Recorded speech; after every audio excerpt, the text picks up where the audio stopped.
Assalamualaikum warahmatullahi wabarakatuh. Yang terhormat Ibu Pemateri, dalam hal ini Ibu Amiani, yaitu guru SMA Matanga sekaligus sahabat teknologi. Yang saya hormati Ketua Komel SMP Satu Atapilih, Komel Sapol Guru Lili, Pak Raskana. Yang saya hormati Bapak Ibu Guru yang sempat hadir pada kesempatan hari ini. Alhamdulillahirobbilalamin, puji syukur kita panjatkan kehadirat Allah Subhanahu wa taala karena atas berkah dan rahmat-Nya kita dapat berkumpul di tempat ini. Semoga tidak hujan ya sampai acara kita selesai. Ya, kalau pula kita kirimkan salam dan salawat kepada junjungan kita sebesar Muhammad sallallahu alaihi wasallam. Allahumma shalli ala Muhammad wa ala ali Muhammad, yang selalu kita harapkan syafaatnya di hari kemudian. Bapak Ibu yang saya hormati, hari ini adalah pertemuan komul kita yang keempat ya Bapak Ibu. Jadi di kesempatan kali ini kita kedatangan fasilitator untuk berbagi praktik baik terkait pemanfaatan teknologi dalam pembelajaran, dan mudah-mudahan beberapa waktu ke depan sampai selesai kegiatan kita dapat menyimak dengan baik, mengambil ilmu yang bisa kita terapkan, dan semoga apa yang kita lakukan hari ini bisa bermanfaat. Mungkin bisa kita mulai ya Bapak Ibu. Halo, bagaimana jalannya nyaman?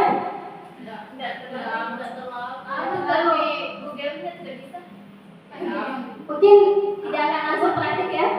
Ada materi dulu sedikit. Mungkin pun kalau misalnya praktiknya tidak bisa kita selesaikan di sini, mungkin akan jadi pekerjaan rumah untuk mendapatkan sertifikat.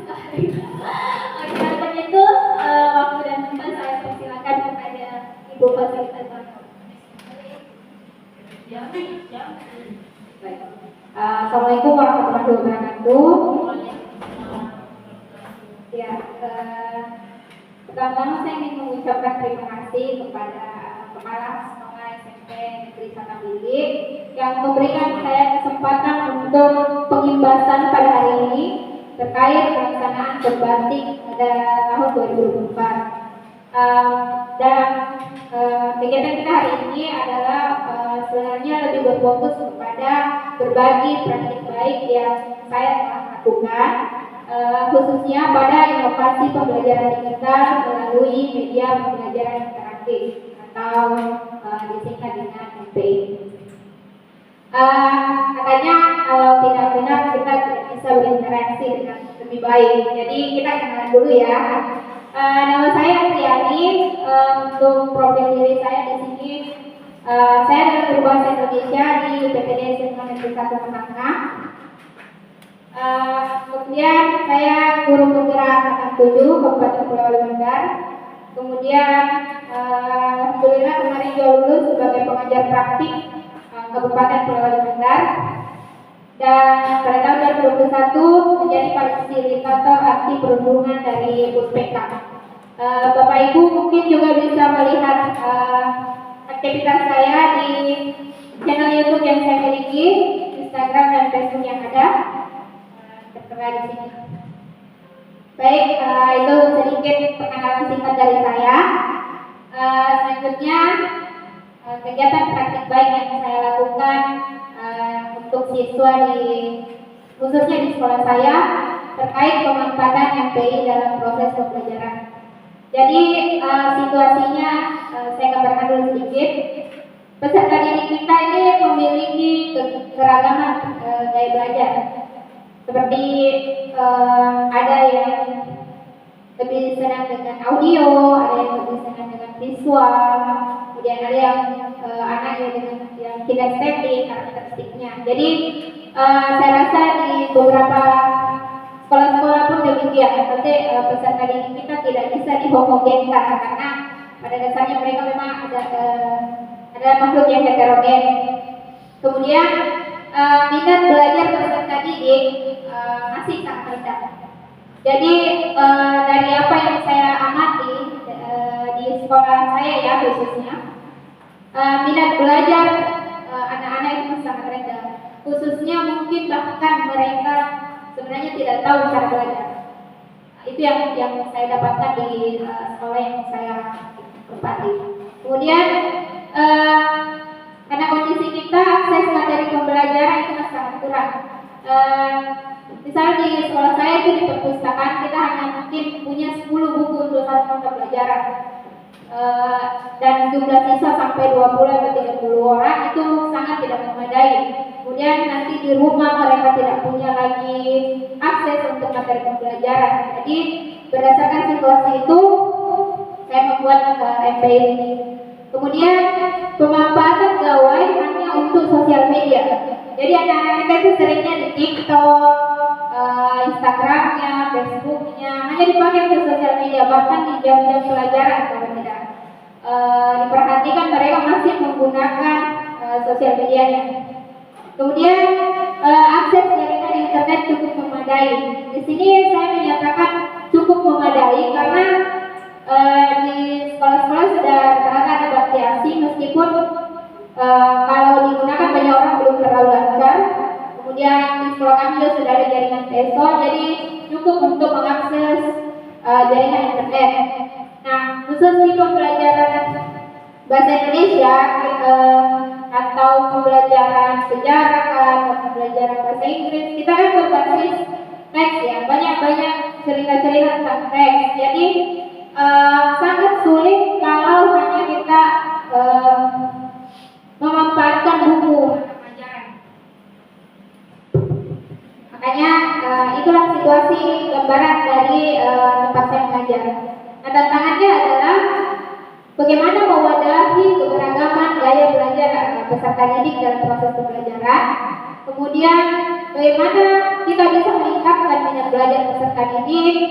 Kemudian memudahkan peserta didik mengakses materi pelajaran, termasuk ketika dia ternyata pulang ke rumah tidak ada lagi buku pelajaran yang bisa dia pelajari. Kemudian pemanfaatan gawai dalam proses pembelajaran. Tadi kan situasinya gawai itu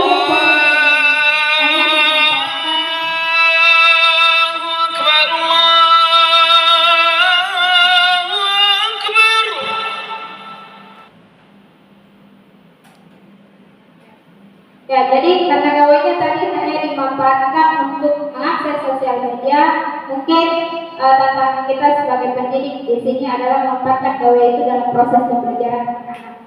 Kemudian memanfaatkan jaringan internet yang tersedia di sekolah.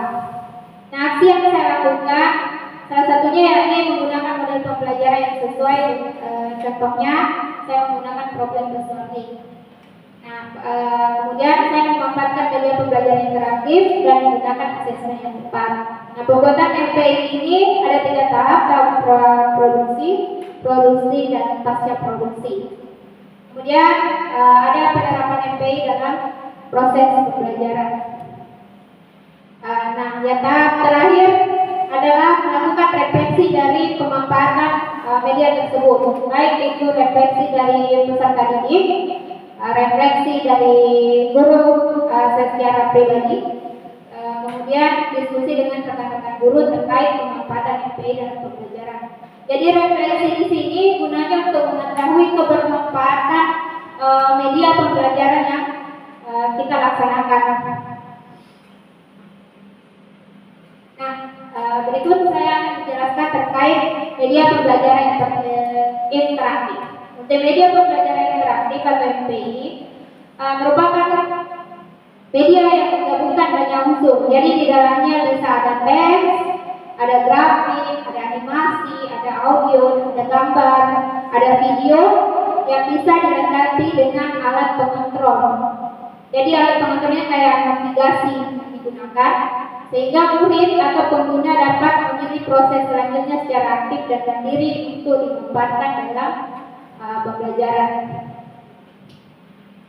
Yang terakhir saat ini, multimedia pembelajaran interaktif itu ada game edukasi. Jadi ya semacam game ya, game tapi isinya terkait tentang pembelajaran. Dirancang untuk membantu dalam proses pembelajaran sehingga dapat menstimulasi emosional, intelektual dan psikomotorik, serta meningkatkan kreativitas peserta didik. Kemudian yang kedua ada virtual reality. Nah, kalau ini dia sistem media yang lingkungan 3D. Biasanya digunakan pada mata pelajaran yang sains, lebih ke kayak biologi, kimia, fisika, itu bisa menggunakan virtual reality. Kemudian augmented reality, teknologi yang menyediakan informasi digital tentang dunia nyata dan mencakup suara, gambar, dan teks. Yang terakhir, modul interaktif digital. Media belajar interaktif ini berupa modul yang mandiri dikemas dalam bentuk digital yang bertujuan mencapai kompetensi pembelajaran ditetapkan. Inilah yang mungkin nanti saya jelaskan terkait modul interaktif digital. Nah, dalam komponen media pembelajaran interaktif, jadi yang harus ada di dalamnya nanti ada judul, kemudian ada sasarannya. Sasarannya ini siswa yang dituju, jenjangnya apa, kemudian fasenya apa, kemudian kelas berapa. Kemudian ada tujuan pembelajaran. Lanjut ke uraian materi, kemudian dilengkapi latihan atau tes. Terus kreator itu pengembang FPI ini. Ya, kalau yang Bapak Ibu buat berarti tentang profil diri Bapak Ibu. Dan terakhir referensi. Nah, referensi ini tidak boleh selalu dilupa ya, karena ketika kita mengambil sumber materi di luar sana, video, gambar dan sebagainya, harus selalu menyertakan referensinya. Nah, ada tahapan pengembangan MPI. Jadi ada 3 dari tahap praproduksi, produksi, dan pasca produksi. Pada tahap praproduksi kita harus menentukan terlebih dahulu sasaran kita. Jadi siswa yang ingin dipilih pada jenjang apa, dan semester berapa. Kemudian menentukan topik atau materi. Jadi dalam membuat MPI ini cukup 2 atau 3 indikator pembelajaran, karena kalau terlalu banyak itu bisa berat untuk digunakan oleh peserta didik.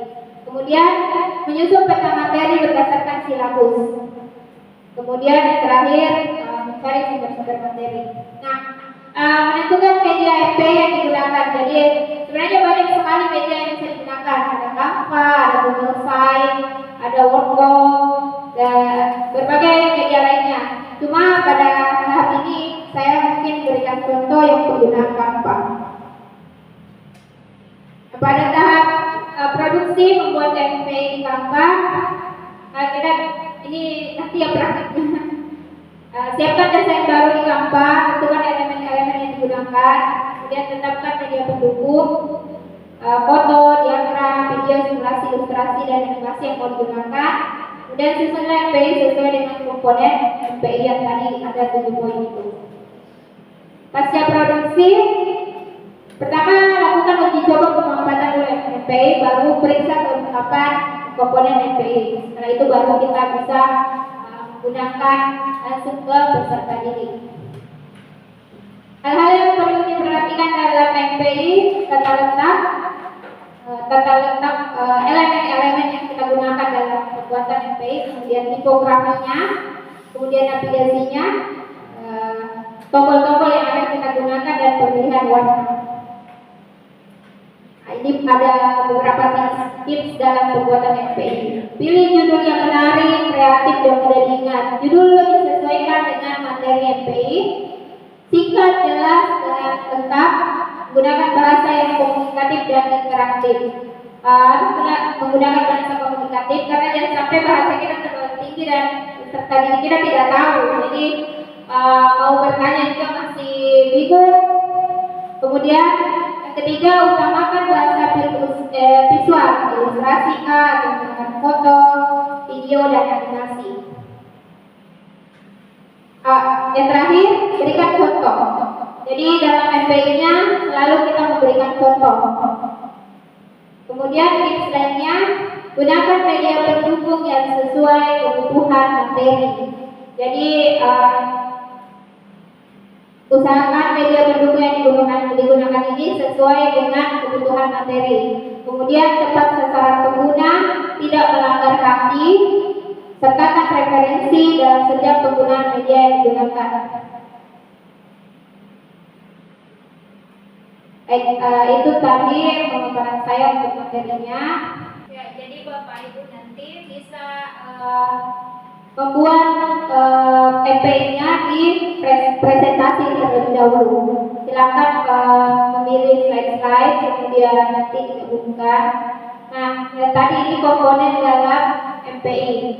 Ada petunjuk penggunaan, ada tujuan pembelajaran, ada materi pembelajaran, ada kuis, referensi, dan profil pengembang. Jadi kalau di PowerPoint kemarin kita linkkan, begitupun dengan Canva. Jadi setiap item yang diklik dia menuju ke halaman selanjutnya seperti ini. Petunjuk penggunaan. Nah, di sini dijelaskan setiap fungsi-fungsi tombolnya. Kalau gambar yang seperti ini kembali ke menu utama, ini kembali ke menu materi, kemudian harapan ini selanjutnya dan sebelumnya, dan terakhir penutup. Misalnya lagi kita masuk ke tujuan pembelajaran.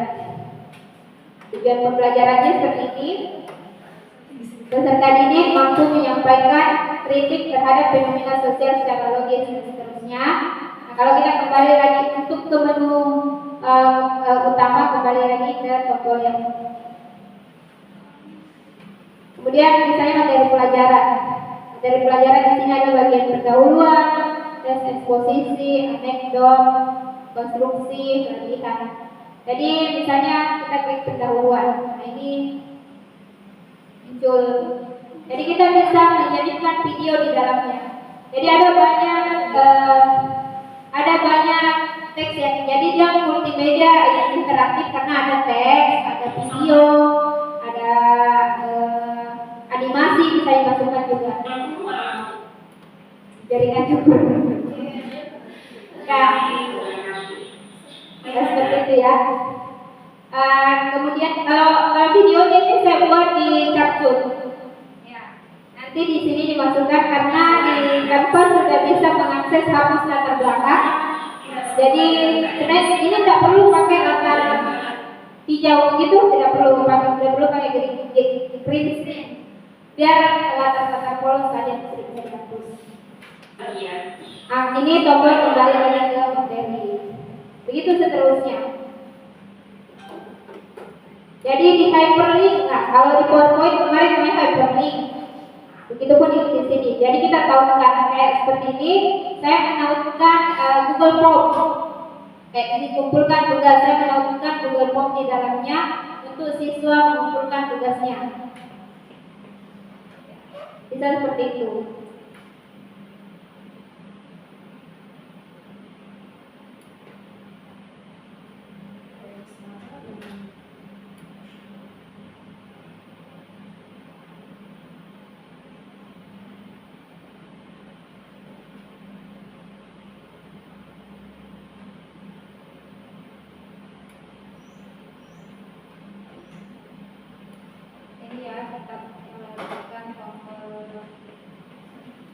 Ini kemarin karena untuk kepentingan pembatik jadi ada video sampulnya bumper ke tombol start, dia akan beralih ke halaman berikutnya. Ini sudah tidak menampilkan tombol navigasi lagi, jadi tidak bisa menekan yang lain, dia berpindah. Tapi kita memanfaatkan navigasi yang kita buat sendiri. Kalau yang tadi, yang ini kan masih muncul di bawah semua ini. Kalau sudah dibagikan dalam bentuk situs web, tombol-tombolnya sudah berfungsi tanpa ada lagi yang seperti ini di bawahnya.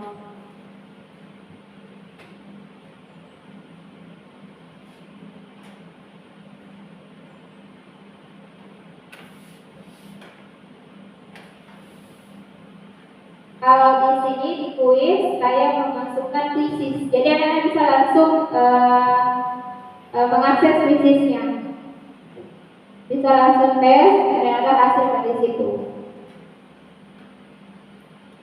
Ini referensi sumber-sumber yang saya ambil. kemudian ini profil pengembang, siapa yang mengembangkan. Seperti itu ya gambaran umumnya Bapak Ibu, mulai dari petunjuk pengembang sampai di profil pengembang. Kalau ini ke halaman akhir. Ada yang mau ditanyakan? Mungkin sudah sekian dari penjelasan saya. Fleksibel saja ya Bapak Ibu.